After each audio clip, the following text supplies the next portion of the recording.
लगातार सुबह से हम लोग कवरेज कर रहे हैं कि अमृतपाल जो कि 35 दिन से भागा हुआ था उसको पंजाब पुलिस ने गिरफ्तार कर लिया है। आज मोगा के रोडी गांव है वहां से उसको गिरफ्तार किया गया है। हमारे साथ इस वक्त एक्सक्लूसिव जुड़ रहे हैं सुखचैन सिंह जी। काफी मुस्कुरा रहे हैं सुखचैन जी, आईजी पंजाब पुलिस। सुखचैन जी, आज तो जो मुस्कुराहट है, आप पिछले एक हफ्ते से कई बार ब्रीफ कर रहे थे, हम मीडिया चैनल्स के सवाल ले रहे थे, आज थोड़ी सी राहत पंजाब पुलिस को?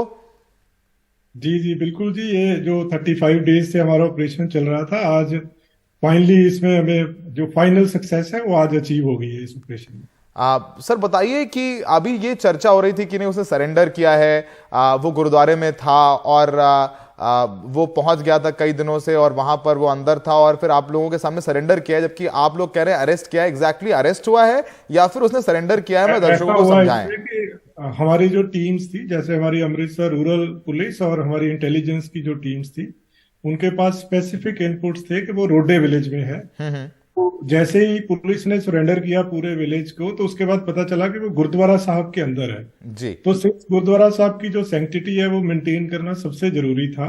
तो अल्टीमेटली पुलिस ने गुरुद्वारा साहब के अंदर एंटर नहीं किया, बट सर्कमस्टांसिस ऐसे बन गए थे कि उसके पास एस्केप करने का कोई रूट नहीं था। चारों तरफ से जो विलेज के चारों तरफ से he was surrounded by the police.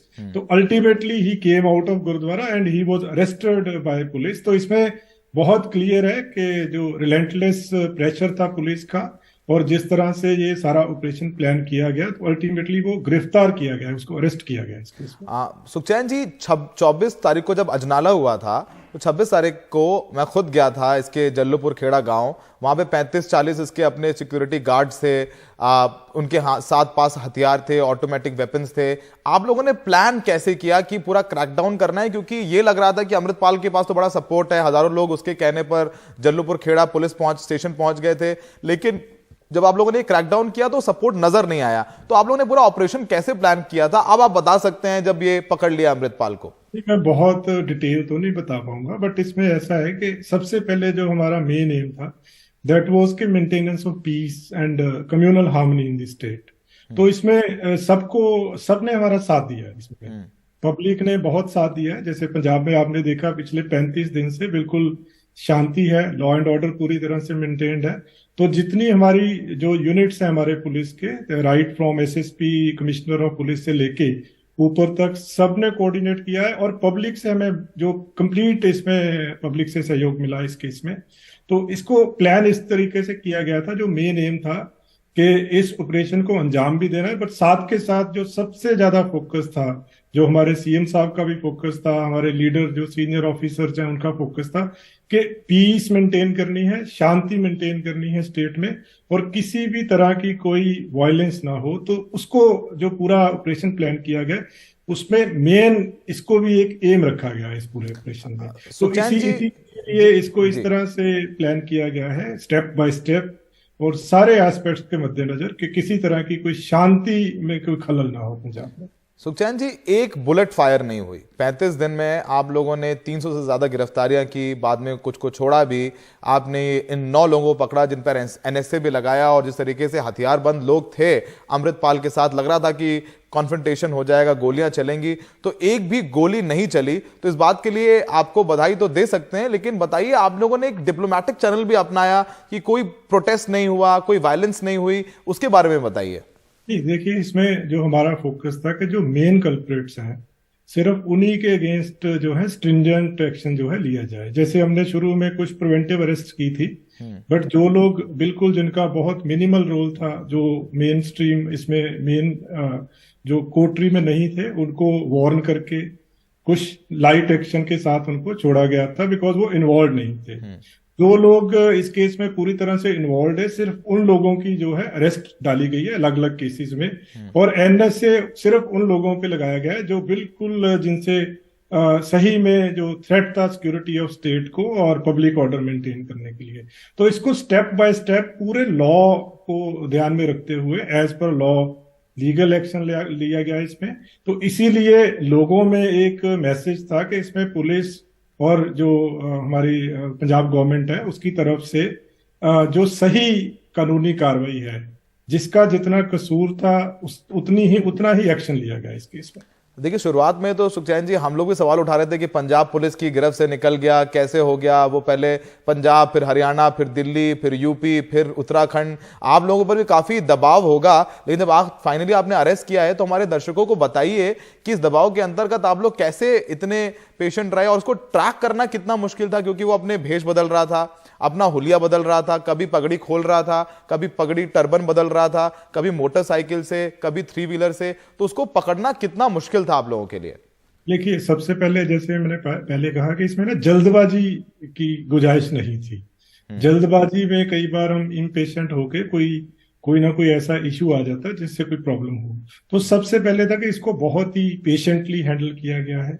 दूसरा, पंजाब पुलिस के जितने हमारे विंग्स हैं पंजाब पुलिस के, जैसे हमारी डिस्ट्रिक्ट पुलिस है, उसके अलावा हमारा इंटेलिजेंस विंग है, इंटरनल सिक्योरिटी विंग है, काउंटर इंटेलिजेंस विंग है, तो सारे जो विंग्स हैं उनका आपस में बहुत जबरदस्त कोऑर्डिनेशन रहा है। जितनी हमारे पास इनपुट्स आई है टाइम टू टाइम, चाहे कई बार क्रिटिसिज्म भी हुआ कि इसको अब तक अरेस्ट क्यों नहीं किया गया, लेकिन इस पूरे जो एपिसोड है इसमें जो 35 डेज थे उसमें बहुत पेशेंटली इसको हैंडल किया गया है और सबका कोऑर्डिनेशन रहा है। हर तरह की मूवमेंट को ट्रैक करने की कोशिश की गई है। लास्ट टाइम जैसे 28 मार्च को आपने देखा, होशियारपुर में पंजाब पुलिस बहुत क्लोज चली गई थी वहां पे, लेकिन जो उस टाइम सक्सेसफुल नहीं हो पाए। बट उसके बाद भी कॉन्स्टेंटली जो हमारे रिलेंटलेस जो हमारे एफर्ट्स थे इसमें वो लगातार जारी रहे। तो तभी बिना किसी वायलेंस के, बिना किसी से कंफ्लिक्ट से, कॉन्फ्रंटेशन के, इसको पूरे ऑपरेशन को जो है सक्सेसफुली अंजाम दिया गया है इस ऑपरेशन को। एज अ रिपोर्टर मेरे को भी लगा जब उसने वीडियो जारी किया और बोला कि बैसाखी के दिन सरबत खालसा बुलाना चाहिए अकाल तख्त को, और उसने लगातार लोगों से अपील की कि आप अकाल तख्त पहुंचो, अमृतसर पहुंचो या तलवंडी साबो पहुंचो। उसके बाद आप लोगों ने कैसे मैनेज किया, क्योंकि लग रहा था कि अकाल तख्त में सरेंडर कर सकता है, फिर ज्ञानी जी का आया कि नहीं नहीं हम बिल्कुल अलाउ नहीं करेंगे, उसे पंजाब पुलिस के सामने सरेंडर करना चाहिए। डीजीपी साहब खुद गए, सारे जो अकाल तख्त है उनमें खुद वो वहां पर मौजूद थे। वो कैसे मैनेज किया आपने, अकाल तख्त को अपने साथ में लेके रखा, अकाल तख्त से कितना सपोर्ट मिला आप लोगों को? नहीं, देखिए, इस पे मैं कोई कमेंट्स नहीं करूंगा, लेकिन ऐसा है कि हमारा फोकस था कि बिल्कुल लॉफुल कार्रवाई करनी है, जो लीगली परमिसिबल है, जो हमारा डोमेन है पंजाब पुलिस का, कि जो एज पर लॉ जो कार्रवाई बनती है वो कार्रवाई की जाए। तो जहां जहां पे मैं ये जरूर कहना चाहूंगा कि इसमें पंजाब के लोगों का, चाहे वो कोई भी संस्था हो, कोई ऑर्गेनाइजेशन हो, सबकी तरफ से शांति मेंटेन करने के लिए हमें पूरा कॉपरेशन मिला है सबकी तरफ से। लोगों का आपको कॉपरेशन मिला है। आप ये बताइए कि और कौन से डिप्लोमेटिक चैनल से, जैसे कि हमें एक तो पता है कि आपने उसकी पत्नी जो वो लंदन जा रही थी उसको एयरपोर्ट पे रोक दिया, उसका फाइनेंसर दलजीत सिंह कलसी आपके पास था, और किन चैनल से आपने दबाव बना के रखा कि अमृतपाल के पास कोई चारा ही नहीं बचा? आप हाँ, आपने अरेस्ट जरूर किया, कोई चारा नहीं था, आपने उसके खिलाफ एलओसी भी जारी कर रखा था, उसको बाकी कौन से चैनल से आपने घेरा था? एक तो पुलिसिंग का चैनल है, जैसे पैसे पकड़ना है जो चोर पुलिस का होता है, लेकिन और बाकी कौन से चैनल्स थे जिनकी आपने मदद ली और फाइनली उसको तो, अमृतपाल को तो आपने नेल किया ही, लेकिन उसका पूरा जो सिस्टम था, सपोर्ट सिस्टम था, उसको भी नेल किया आपने? नहीं, इसमें हमारा जो फोकस था दैट वाज कि लीगल कोर्स क्या है इसमें, उस पे हमारा फोकस रहा है, और ऑपरेशनल एस्पेक्ट्स पे हमारा ज्यादा फोकस रहा है। तीसरा है जो हम जिस तरह से मैंने कहा कि पीस मेंटेन करने के लिए हमें सबकी तरफ से कोऑपरेशन चाहिए थी, वो मिली है। बट जो इस ऑपरेशन को अंजाम दिया गया है वो पूरी तरह से प्रोफेशनल तरीके से, वो ऑपरेशनल इनपुट्स के बेसिस पे और एज पर लॉ जो लीगल रिकोर्स है उसको अडॉप्ट करके ही अंजाम दिया गया इस ऑपरेशन को। सर, एनडीटीवी पर जो आपको देख रहे हैं, और एनडीटीवी को पंजाब में काफी देखते हैं लोग, पूरे देश में देखते हैं, और पंजाब में किसान आंदोलन में भी और तमाम तरीके से लोग हमेशा एनडीटीवी पर ट्रस्ट करते हैं।